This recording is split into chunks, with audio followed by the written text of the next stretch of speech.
people.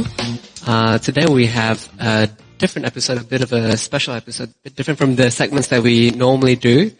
We have a special guest that we're going to catch up with. Yes, And yes. his name is... Probably I should sing this song.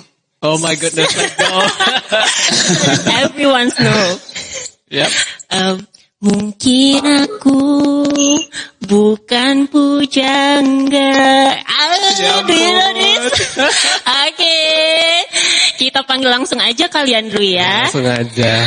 Halo Kak Adon. Halo Nikita and Andrew, suaranya so beautiful, golden voice. Wah. Aku harap itu pujian ya Kak ya. Pujian yang sungguh Oh itu, ya. itu pujian yang real itu. Oke. Jadi apa kabar nih Kak Adon nih? Kangen banget kayaknya udah 1 tahun ya semenjak ke Brisbane.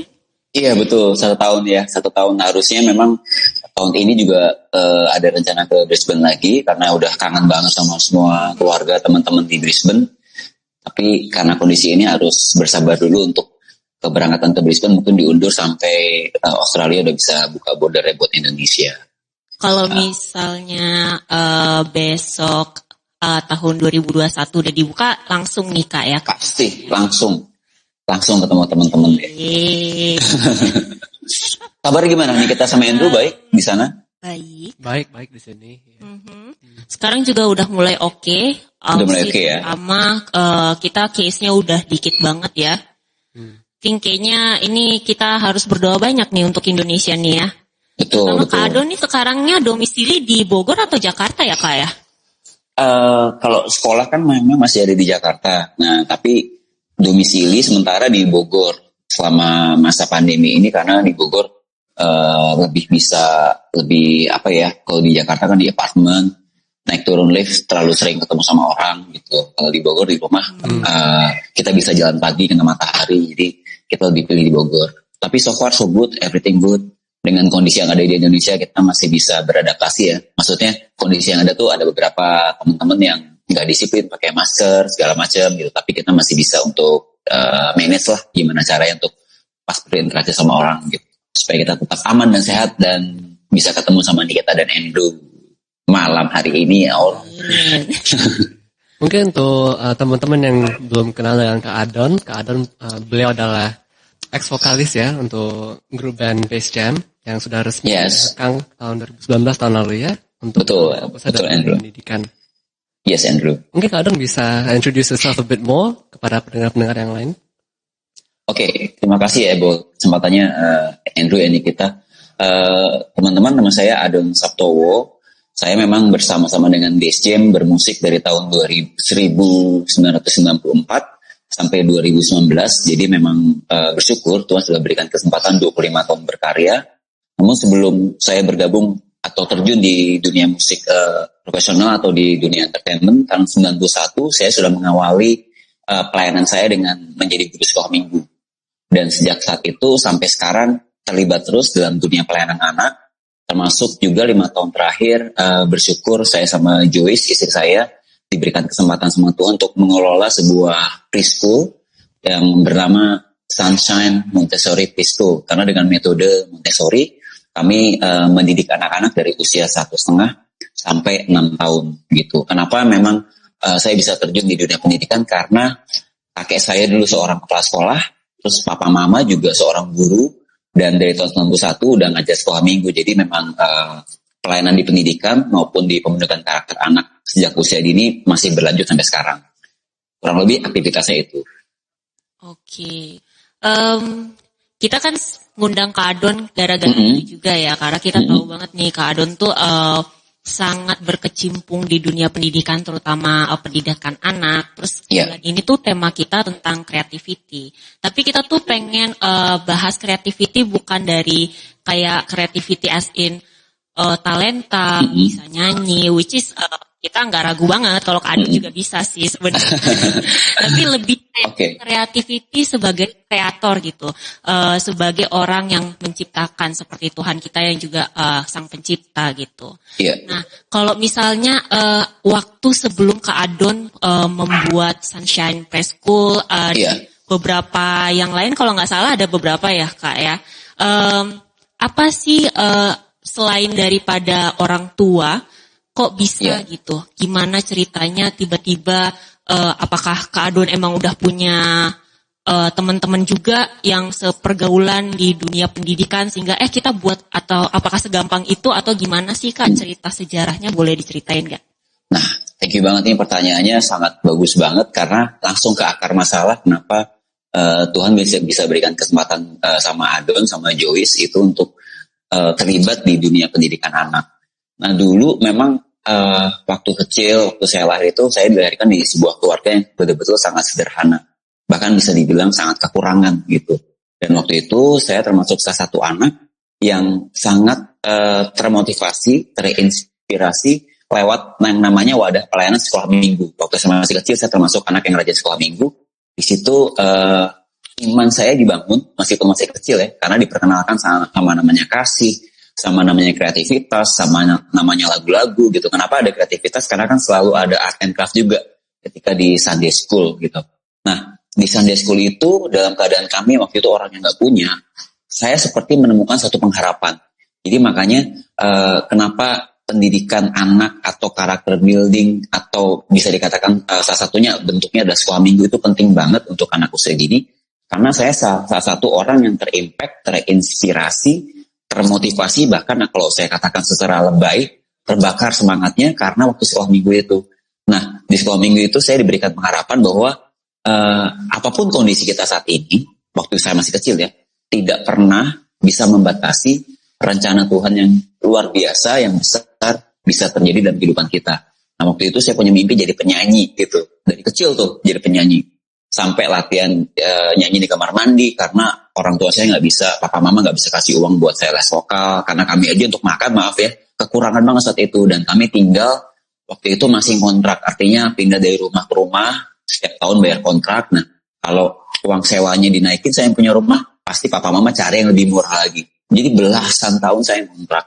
Nah, sekolah minggu itu jadi pondasi iman, sehingga ketika tahun 94 yang adalah belasan tahun kemudian dari saya pertama kali ikut sekolah minggu, tahun 94 ketemu sama Base Jam, dan akhirnya terbentuk Base Jam sampai 2019, 25 tahun Tuhan memberikan kesempatan berkarya, dan Base Jam tidak hanya sebagai tempat untuk saya berkarya, tapi jujur kalau saya berceritakan, Base Jam menjadi berkat buat keluarga kami, mengubahkan kehidupan keluarga kami, terutama secara finansial, secara ekonomi ya. Tuhan betul-betul tolong kami dan ubahkan. Dari situ saya melihat bahwa penting banget bahwa setiap anak kecil, paling tidak anak yang masih kecil, itu diperkenalkan dengan karakter yang baik, dengan pembentukan karakter gitu, apalagi dengan pengharapan atau iman gitu. Nah itu penting banget. Nah itu yang mendasari saya akhirnya tahun 91 waktu ditawari mau pelayanan apa dalam hidup, saya langsung milih sekolah minggu. Karena sekolah minggu itu udah jadi sesuatu yang memberikan manfaat atau impact besar dalam hidup saya gitu. Jadi akhirnya sampai sekarang pun komitmennya adalah melayani anak-anak kecil, baik itu di Sunday School maupun di pendidikan non-formal, pendidikan karakter, atau pendidikan formal kayak yang di Sunshine Preschool seperti sekarang ini.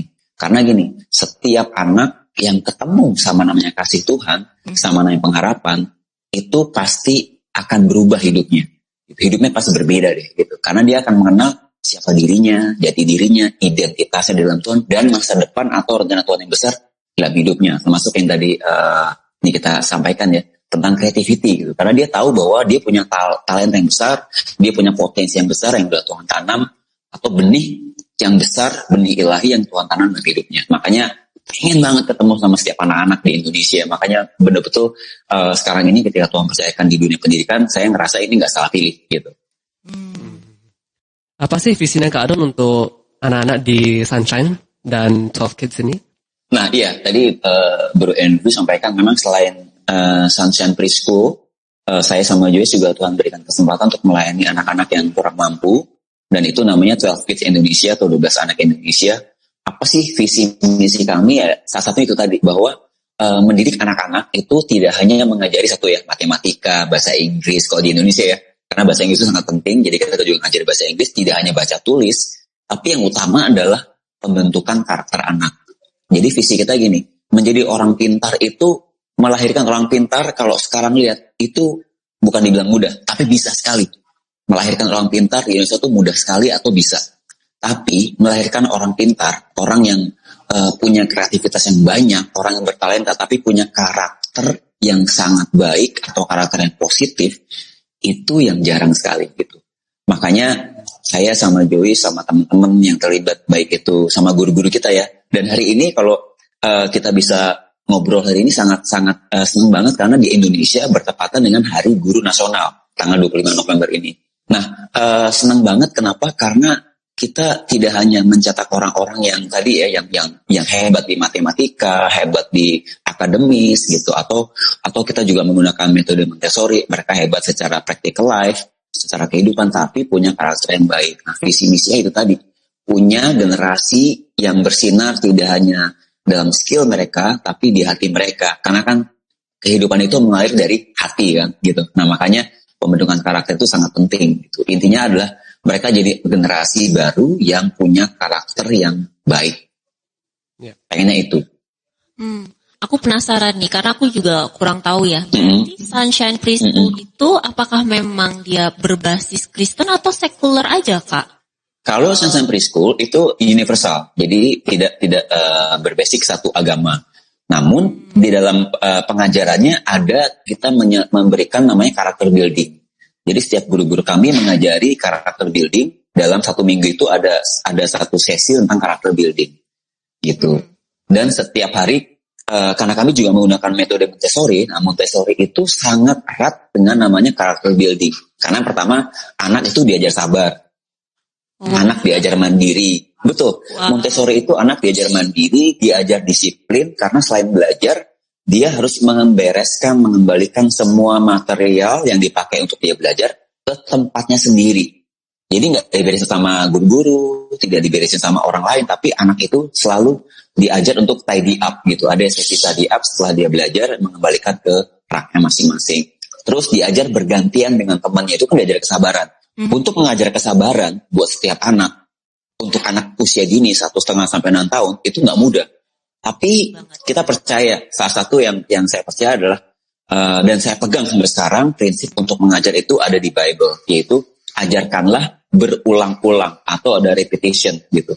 Bahkan kalau di Bible jelas banget adalah ajarkannya pada waktu pagi, pada waktu siang, pada waktu tidur, pada waktu di tempat tidur ya, pada waktu duduk. Artinya duduk itu bisa di meja makan, lagi makan sama-sama, atau duduk bisa lagi ngopi bareng. Mungkin anak kecil yang ngopi ya, mungkin papa mamanya ngopi, mungkin anaknya minum es coklat atau apa, atau susu. Tapi artinya dalam posisi duduk, kita diminta untuk mengajarkan sesuatu karakter baik, repetition. Kemudian lagi di perjalanan, ada tuh Bible mengatakan sedang di perjalanan. Jadi yang kami lakukan adalah gini, mengajarkan anak itu butuh kesabaran. Kalau untuk mengajarkan sama mereka kesabaran, butuh kesabaran dari orang dewasa, guru-guru, atau juga contohnya saya sebagai salah satu yayasan di Sunshine Preschool, saya bukan guru langsung, tapi juga sering berinteraksi dengan anak-anak, dan itu butuh kesabaran. Nah, kesabaran itu butuh repetition, pengulangan. Anak gak bisa diajarin untuk belajar sabar, belajar jujur dalam 1 hari. Butuh waktu, dan mereka butuh teladan.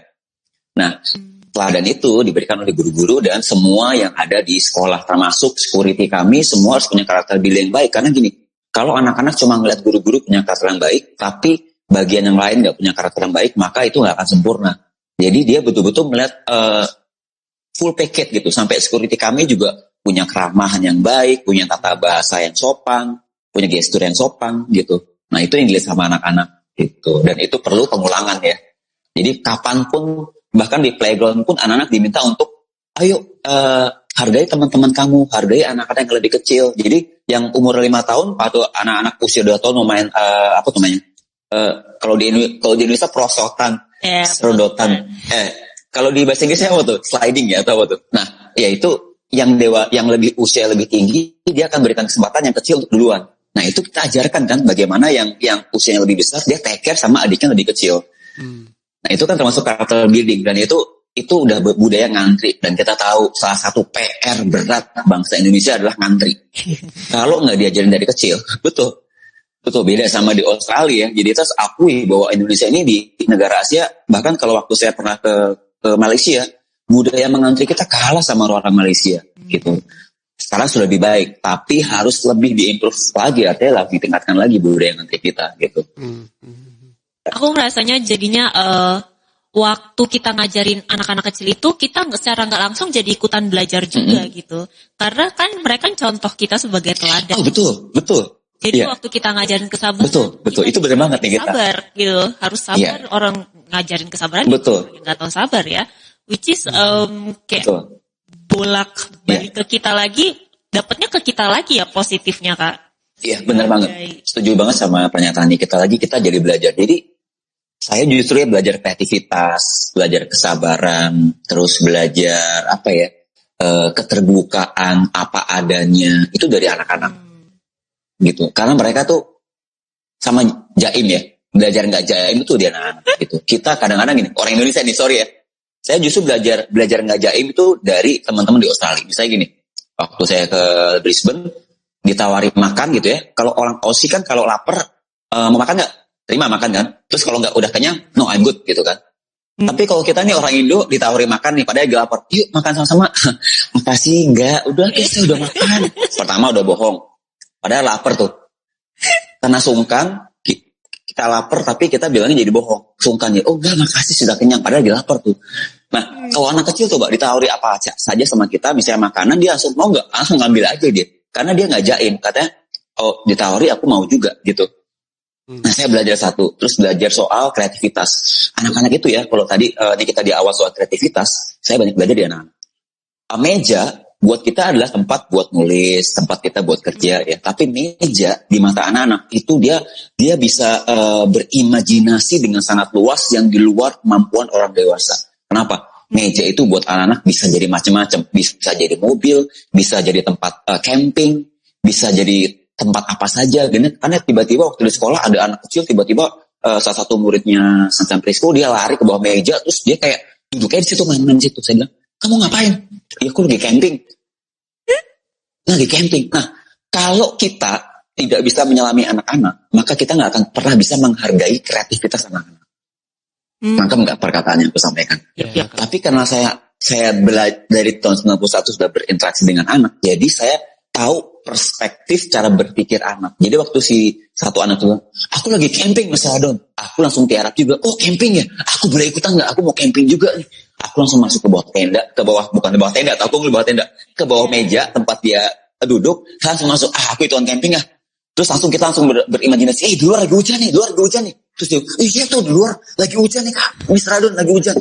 Mungkin kalau kata orang lain, nih dua-duanya, sorry, tanda kutip ya, ini guru sama murid sama-sama gila nih, orang juga hujan, orang di bawah meja, dia banget ya.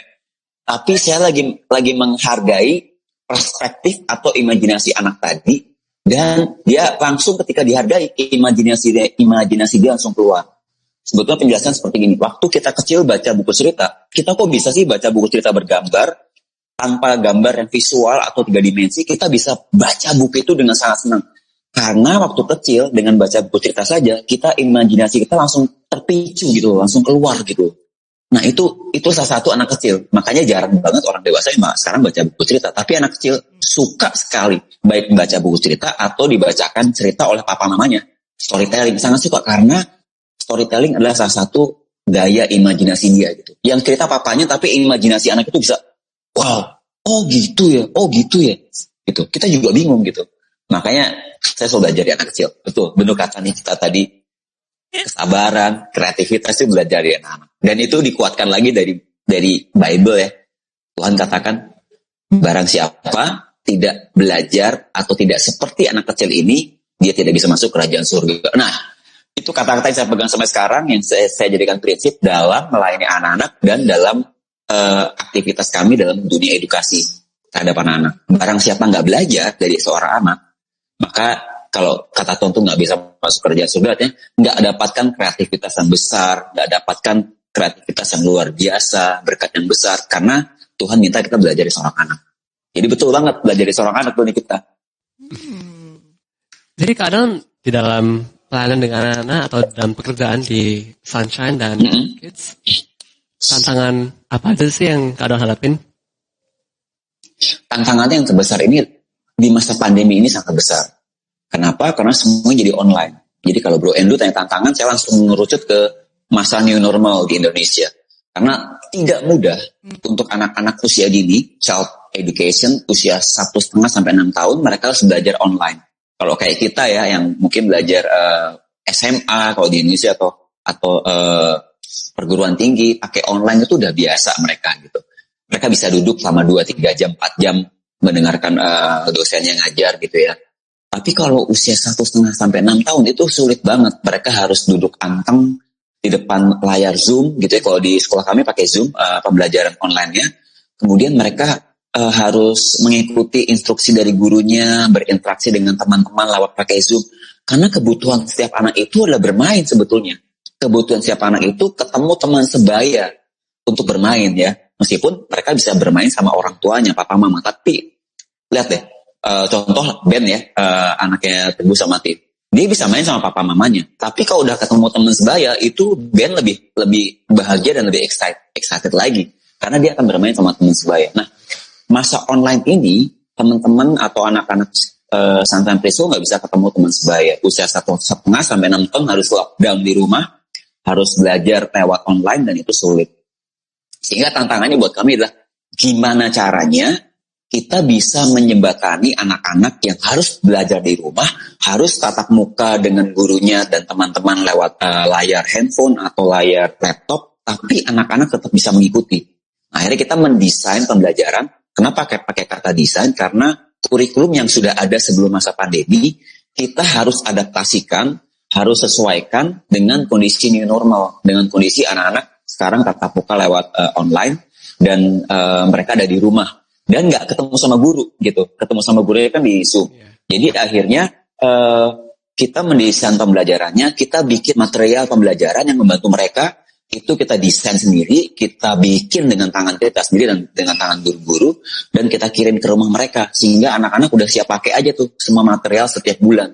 Jadi anak-anak setiap hari itu materialnya berbeda sehingga waktu guru-guru ngajar mereka tidak hanya tatap muka langsung dengan online, tapi mereka pegang material, pegang art and craft gitu. Nah, itu yang membuat mereka stick di situ. Mereka suka. Mereka bisa setengah jam, 45 menit. Itu tantangannya. Karena setiap bulan kita harus mendesain itu. Akhirnya jujur, di masa pandemi ini kita jadi kurang tidur karena banyak waktu yang terpakai untuk memikirkan kira-kira anak-anak suka apa ya? Kira-kira untuk belajar matematika ini lewat Zoom, lewat handphone, tatap muka, dan mereka itu 30 menit stay di depan layar, supaya mereka nggak kemana-mana, supaya mereka bisa menangkap apa yang guru sampaikan, kira-kira material atau alat peraga apa yang kita buat supaya itu bisa menolong mereka. Nah, itu tantangannya. Kembali lagi ke kreativitas. Nah, kreativitas itu caranya gini, harus menjadi seperti anak. Kira-kira anak-anak suka nggak? Contohnya gampang gini, kira-kira makanan apa yang disukai anak-anak? Nah, itu harus jadi seperti anak-anak kan. Kita nggak mungkin kasih cabai, pedas, makanan pedas buat anak-anak. Anak-anak sukanya yang manis. Anak-anak sukanya yang simple. Contohnya bakso kuah gitu. Anak-anak nggak suka tuh namanya capcay yang macam-macam. Terus terong balado. Mereka nggak suka. Tapi mereka sukanya yang cuma maybe nasi putih sama sup yang ada baksonya. Atau mereka sukanya ice cream. Mereka sukanya coklat. Jadi kita menjadi perspektif anak-anak, termasuk dalam pembelajaran ini. Itu tantangannya. Harus kembali seperti anak-anak. Mungkin aku mau nanya ini Kak. Kalau sekarang kan ngelihatnya tuh kayak oke nih, Kak Adon udah mulai bisa ngelihat hasilnya.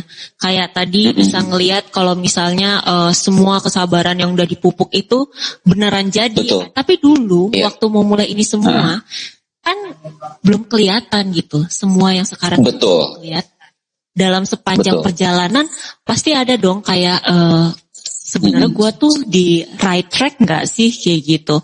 Waktu kita orang-orang kreatif ini menjalankan mimpi kita, tapi kita belum lihat hasilnya. Gimana sih? Apa sih yang bikin Kak Adon keep going gitu loh Kak? Gitu. Pasti susah banget dong. Pasti nggak gampang kan? Itu kan ini cerita setelah 20 atau berapa puluh tahun kan Kak Adon bisa cerita kayak gini. Tapi dulu pasti nangis-nangis juga kan pasti. 29 tahun ya. Dari tahun 91. Jadi pertanyaannya bagus banget nih kita. Karena tadi nih kita tanya untuk kreativitas, untuk melakukan hal ini tuh apa sih yang diperlukan gitu. Ternyata kalau saya lihat ya, maksudnya Tuhan tuh pertama ada kekuatan Tuhan yang memberikan kekuatan sama kita bisa menjalani ini. Karena sekali lagi semua kepercayaan untuk lakukan sesuatu ya, termasuk pelayanan, termasuk pendidikan dunia anak.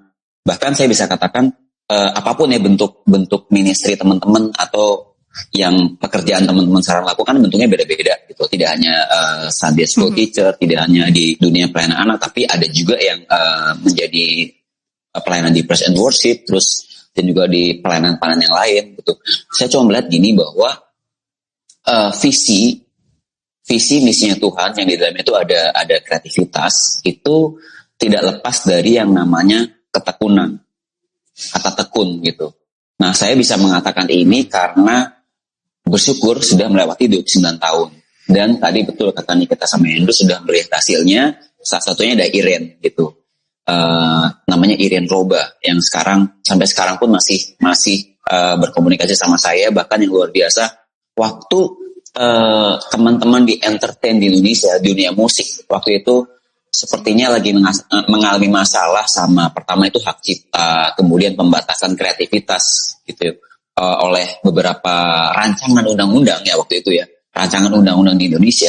Nah, Iren sama teman-temannya itu menjadi salah satu yang membela orang-orang seni, pemusik, pencipta lagu di Indonesia. Bayangkan, dulu dia seorang anak kecil yang ikut sekolah minggu, yang seminggu sekali cuma ketemu 2 jam, sama dia panggil saya Kak Adon gitu. Tapi kemudian belasan tahun kemudian, dia menjadi seorang pahlawan yang ada duduk di MPR DPR, bahkan jadi pahlawan seorang, dia female ya, seorang wanita yang gak berani membela istilahnya kepentingan yang dulu jadi kakak sekolah minggunya. Tapi gak cuma kepentingannya Kak Adon aja, tapi kepentingan semua seniman, pemusik, segala macam. Karena waktu itu gini, salah satunya yang sangat memberatkan lagi nih, ada pembatasan kreativitas. Contohnya gini, kreativitas nggak sesuai sama norma di Indonesia nggak boleh. Contohnya gini ya, contohnya salah satu tarian Indonesia tuh kayak tari Bali kan kelihatan ya bagian pundaknya. Pernah lihat tari Bali kan ya? Saya pakai Bali karena Bali terkenal. Yeah. Gitu. Nah itu dikatakan nih, kalau nggak sesuai sama kaidah tertentu, contohnya di agama Kasopan, maka tari Bali itu nggak boleh ada lagi di Indonesia. Kebayang nggak? Jadi tari Bali yang udah terbiasa dari dulu, misalnya kelihatan pundaknya, meskipun yang lain tertutup, kelihatan pundak, itu udah nggak sopan. Terus nanti nggak boleh lagi ada di Indonesia. Atau kalau pakai tari Bali, semua harus tertutup semua. Itu salah satunya. Nah, si Iren ini bersama teman-temannya itu membela bahwa tarian itu harus, kebudayaan itu sesuai sama norma yang ada di daerah itu aja. Nggak bisa disamakan gitu. Gak bisa disamakan yang ada di satu kota, misalnya di provinsi tertentu, kemudian gak bisa disamakan dengan provinsi lain. Nah ini, si Iren ini membela kepentingan, dia menjadi pahlawan. Nah, karena saya udah melihat hasilnya, dan saya melewati dengan tekun itu gitu. Tekun itu artinya ada kata setia. Dalam kreativitas, dalam pelayanan, dalam visi misinya Tuhan, itu ada namanya kata tekun. Nah, arti kata tekun itu ada mengandung arti setia. Setia itu atau tekun itu setia melewati proses yang dipercayakan dalam hidup kita, melakukan pekerjaan yang dipercayakan, melakukan pelayanan yang dilakukan setia sampai akhir. Jadi nggak boleh berhenti. Kalau Tuhan punya misi gini, kamu harus melayani sampai suatu ketika Iren menjadi seseorang. Nah, saya kan terus berkomunikasi. Nah, saya harus setia sampai pada akhir. Jadi nggak bisa pelayanan itu cuma setengah. Nanti deh abis pelayanan ini aku bosan pindah.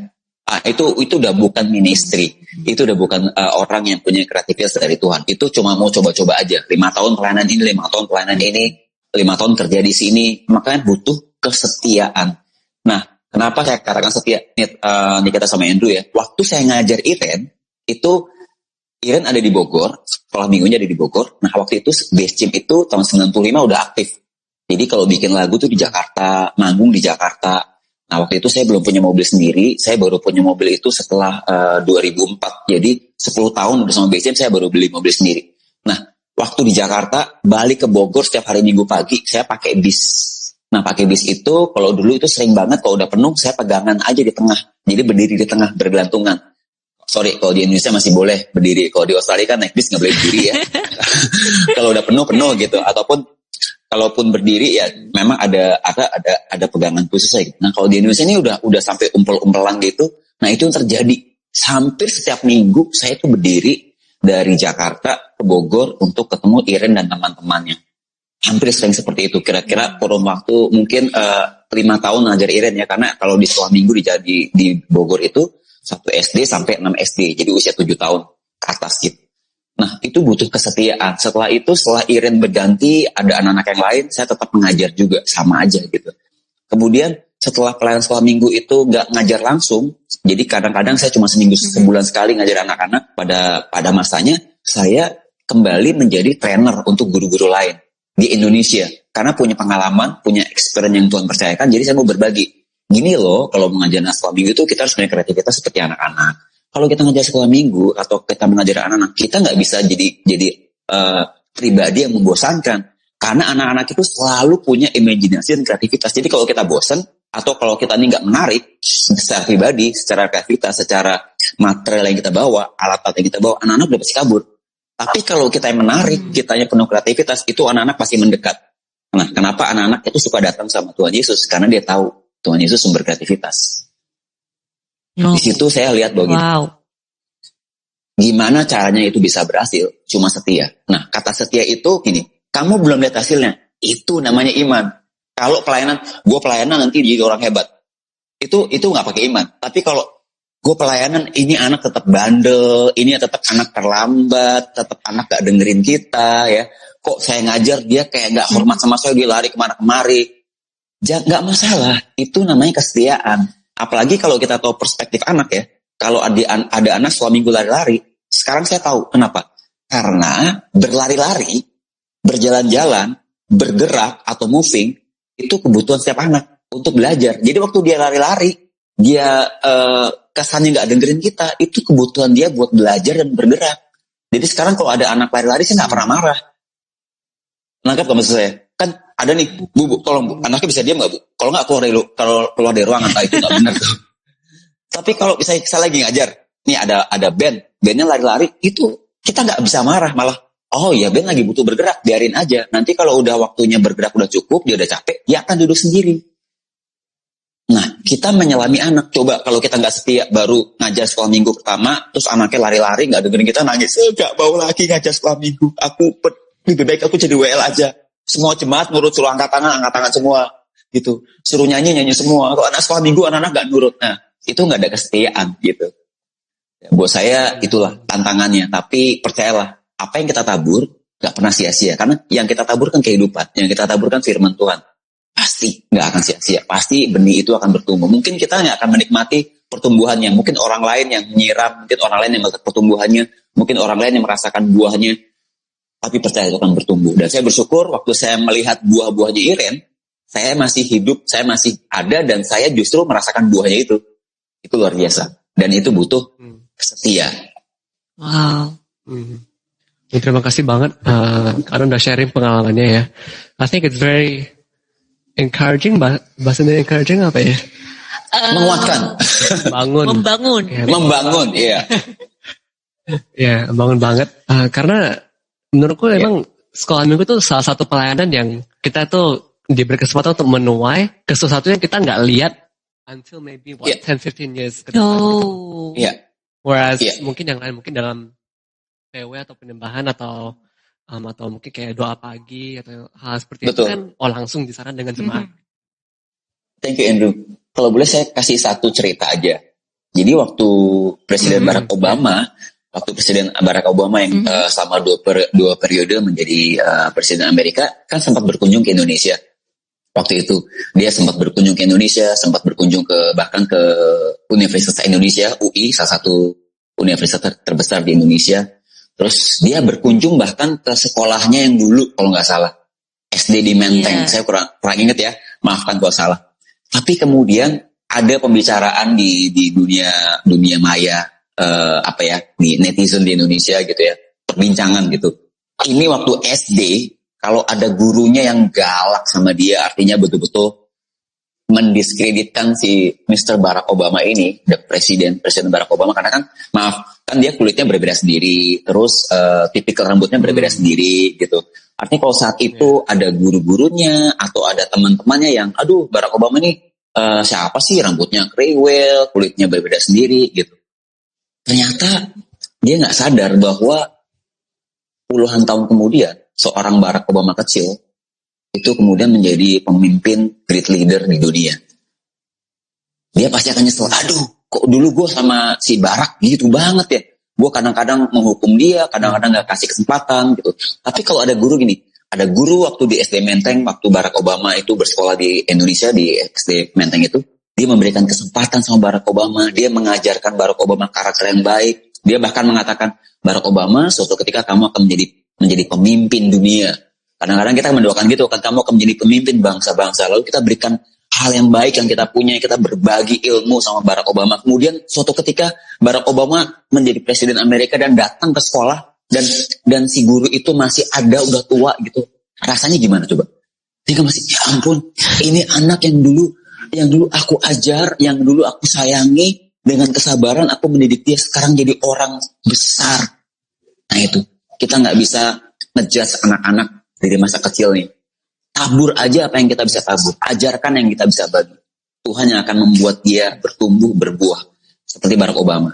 Nah salah satu contoh guru yang tadi yang memberikan hatinya, dia pasti bersyukur banget. Karena dia melihat hasilnya adalah seorang Barack Obama. So, apapun pelayanan kita saat ini, kita harus setia. Karena kita nggak pernah lihat hasilnya sekarang. Mungkin kita hanya menabur benih, tapi suatu ketika kita akan melihat, mungkin cuma mendengar, kita nggak melihat sendiri. Tahu nggak? Waktu kamu dulu mimpin pujian di BBIC di Rock Brisbane, itu udah lama banget tuh, kamu cuma nyanyi satu lagu. Waktu itu hati saya lagi hancur banget. Tapi kamu pimpin pujian dengan penuh pengurapan, dengan sepenuh hati, dan hati saya tersentuh. Dan sejak hari itu hati saya dipulihkan. Sejak hari itu saya langsung berubah hidup saya, dan sekarang saya menjadi seperti saat ini. Itu karena dulu kamu pernah menyanyikan satu pujian dan itu menyentuh hati saya. Nah, hal seperti itu kita nggak pernah tahu. Gitu. Jadi tetap lakukan hal yang baik yang Tuhan percayakan sama kita dengan setia. Pasti itu berbuahkan hasil yang luar biasa banget. Di sini kesetiaan dan iman tuh penting banget ya Kak ya. Yes, betul. Mungkin sulit sih ya untuk tetap setia untuk berpuluhan tahun dalam pelayanan. Kak Adon, bagaimana sih Kak Adon bisa tetap setia dalam puluhan tahun ini dalam pelayanan ini dengan hubungan Kak Adon juga dengan Tuhan? How did you do it? Yang pertama, kita pasti nggak bisa lakukan ini sendiri. Calling itu dari Tuhan. Jadi calling namanya kan panggilan, dipanggil gitu. Berarti ada yang memanggil. Nah, calling atau pelayanan kita, bahkan pekerjaan kita juga calling ya gitu. Pekerjaan tuh nggak bisa dibedakan sama pelayanan, atau pekerjaan nggak bisa dibedakan sama calling hidup kita. Pekerjaan yang kita lakukan, bahkan di mana kita belajar sekarang, studi sekarang, itu bagian dari calling kita. Jadi kita harus tahu bahwa kita berada di track atau rencananya Tuhan. Itu kita berada di callingnya Tuhan. Nah, kalau kita percaya itu callingnya Tuhan, pasti Tuhan yang akan memperlengkapi semua. Memperlengkapi semua tuh biaya, terus apapun ya. Kayak teman-teman sekarang sekolah di Australia gitu ya. Itu semua biaya itu dari Tuhan, bukan karena orang tua kita punya uang, tapi Tuhan yang titipkan berkat ke orang tua teman-teman sehingga teman-teman bisa ke Australia. Saya percaya itu karena Tuhan provide. Jadi studi di Australia bukan kebetulan studi kemudian saya sekarang pelayanan di Australia, bukan. Pasti ada purpose-nya Tuhan. Jadi harus temukan kenapa sekarang saya di Australia. Kira-kira rencana Tuhan apa ke depannya, itu semua menjadi satu ada benang merah menjadi satu garis lurus yang berhubungan satu dengan yang lain. Nah, kalau Tuhan udah panggil, kemudian Tuhan provide, lengkapi semua kebutuhannya, sampai temukan sama orang-orang yang tepat ya, temukan sama gembala yang tepat, temukan sama komunitas yang tepat. Itu bagian dari Tuhan melengkapi calling kita. Terus ada kekuatan Tuhan di masa-masa kita menghadapi kesukaran, tantangan dalam kita melewati proses kehidupan kita. Termasuk kita setia untuk pelayanan kita atau panggilan Tuhan tadi. Kalau kita pakai kekuatan sendiri, makanya banyak yang berhenti pelayanan, kecewa sama temennya, kecewa sama leadernya, terus berhenti pelayanan. Nah, itu dia pakai kekuatan sendiri.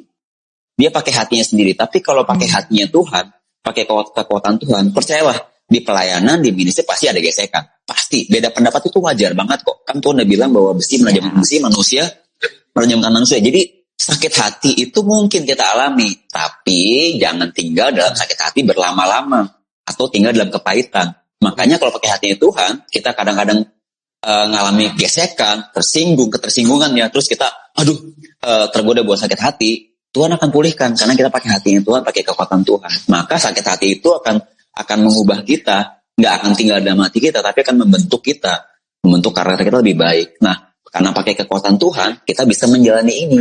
Kita nggak akan berhenti di tengah jalan karena ada kekuatan dari Tuhan. Gitu. Terus yang terakhir, kita harus enjoy. Salah satu ciri calling dari Tuhan itu ada sukacita. Kalau kita ngejalani calling atau ministry, terus kita rasanya capek, rasanya nggak ada waktu buat keluarga, itu salah. Rasanya kita nggak enjoy, rasanya kita nggak bahagia, itu udah pasti bukan calling. Itu memaksakan calling artinya. Tapi kalau calling dari Tuhan, itu pasti mendatangkan sukacita, damai sejahtera, awet muda, forever young gitu ya. Karena sukacita terus gitu. Itu salah satu kuncinya gitu. Jadi karena ada kekuatan Tuhan, karena ada Tuhan memperlengkapi, maka akan ada damai sejahtera dari Tuhan, yaitu bentuknya adalah kebahagiaan, sukacita gitu. Jangan sampai pulang habis kalian capek, capek. Tuhan kok begini hidup gua. Nah itu udah salah. Tapi kalau sampai rumah tuh udah capek secara badan ya, ngajar suami itu capek loh. Tapi sampai rumah bisa habis pelayanan, kita tuh habis mandi terus mau tidur tuh bahagia. Aduh Tuhan makasih banget ya, aku happy banget. Itu baru ministry. Meskipun ada tantangan ya, meskipun anak-anaknya lari-lari gitu, tapi kita bahagia. Nah itu calling. Wow, wah, gue belajar banyak banget sih hari ini, Drew. Iya, juga banyak banget. Iya. Nah, terutama tuh bagian yang setia itu. Bagian yang mana? Bagian setia. Setia. Terus aku tuh mikirinnya karena kayak yang Kak Adon cerita tadi aja, kita tuh nggak boleh sepelein yang kita anggap kecil gitu. Misalnya kalau dalam hal ini kayak anak kecil gitu. Tapi ini berlaku untuk semua case sih. Jangan di firman Tuhan aja dibilang do not despise this small beginning. Jangan pernah sepelein atau take for granted hal-hal kecil gitu. Hal-hal kecil yang kamu kumpulin setiap hari itu nanti bisa jadi besar juga. Kamu bisa ngelihat hasilnya suatu saat nanti. Iya. Apalagi kamu sih yang di sekolah minggu, gue rasa ini relate banget sih sama lo. Sangat, iya. Sangat banget. Mantap nih Bu Andrew, kita same team nih, same team. Ayo, iya Kak. Iya. Thank you banget Kak Adon. Kayaknya kita sebenarnya masih banyak banget yang bisa kita bicarain ya. Ya mungkin untuk. Oh berarti ada grade 2, ada sesi 2 lagi. Iya. Ya. Oh iya. Ayo bisa. Episode berikutnya. Kayaknya langsung aja kalau sesi 2 mah langsung di sini ya kayaknya. Langsung di Blisby kayaknya. Iya, langsung. Boleh. Kita jangan kalah sama drakor. Jangan kalah sama drama Korea berseri-seri. Jadi obrolan kita sama Blisby harus berseri juga nih. Betul. Waduh, thank you so much ya Kak Adon untuk hari ini. Thank you so much. Ya, kita appreciate banget. Kita belajar banyak banget hari ini. We wait you in Brisbane lah ya Kak. See you in Brisbane. Yeah. Soon we will fly to Brisbane. Okay, thank you Kak. Bye.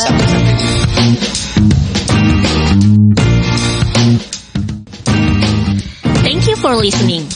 Our podcast releases every Wednesday at 8 a.m. If you wanna reach us out, please do so through our email, IG, or YouTube account, which you can find through our profile. See you next time.